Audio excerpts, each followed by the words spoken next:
네, 앞서 전해드린 뉴스들을 통해 태풍 마이삭의 위력을 실감하셨을 텐데요.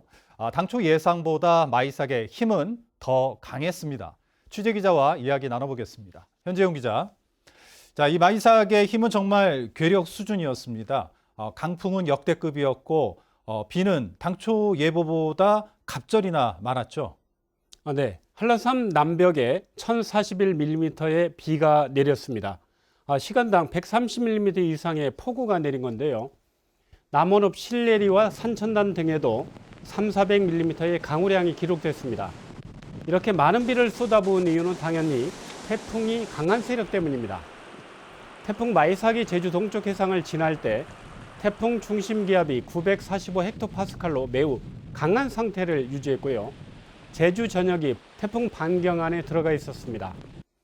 강한 세력의 태풍이 당초 예상보다 더디게 움직이면서 한라산으로 인한 지형적 영향이 커졌고, 이 때문에 산지 강우량이 폭발적으로 증가한 것으로 보입니다. 실제 기상청이 100에서 300, 산지는 최대 400mm 이상의 강우량을 예상했지만 앞서 말씀드린 것처럼 1000mm가 넘는 비가 쏟아졌습니다. 네, 그렇군요.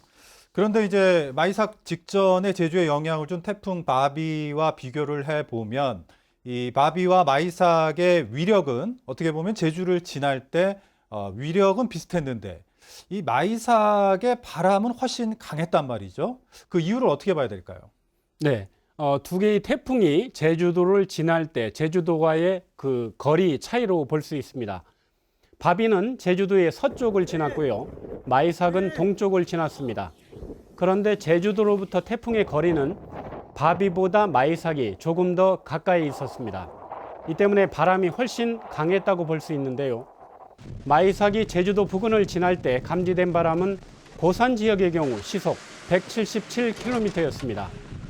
감이 잘 안 올 수도 있는데요. 차량으로 시속 177km로 달릴 때 창문을 열어 몸을 내밀고 맞게 되는 그런 바람의 위력이라고 볼 수 있습니다. 바비는 당시 시속 130km였으니까 이번 태풍이 훨씬 강도가 센 거죠. 마이삭이 몰고 온 강풍은 2007년 태풍 나리 이후 가장 강했고 기상 관측 이래 역대 5번째로 기록됐습니다. 네, 그렇군요. 태풍 마이삭도 이름을 남기게 됐는데 그런데 지금 10호 태풍 하이선이 발생을 했더라고요. 우리나라에 좀 영향을 줄 수 있다 이런 예상이 있던데 어떻게 보시나요? 네, 10호 태풍 하이선은 태풍 마이삭보다 훨씬 강할 걸로 보입니다.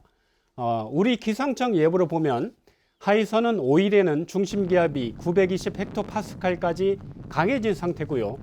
일본에 상륙하지 않고 제주 동쪽 해상을 거쳐 부산 쪽에 진출해서 한반도를 상륙하는 것으로 되어 있습니다. 강한 세력을 유지한 채 우리나라를 관통한다는 얘기인데요. 아직 진로가 유동적이기는 하지만 예상대로라면 제주는 이번 주 일요일부터 월요일까지가 태풍 영향권에 들겠습니다. 네. 정말 태풍 피해 복구가 시작되기도 전에 또 강한 태풍이 한반도를 향해 올라오고 있어서 걱정이 될 수밖에 없습니다. 도민들께서도 철저한 대비를 하셔야 될 것 같습니다. 자, 지금까지 현재훈 기자와 함께했습니다. 도움 말씀 감사합니다.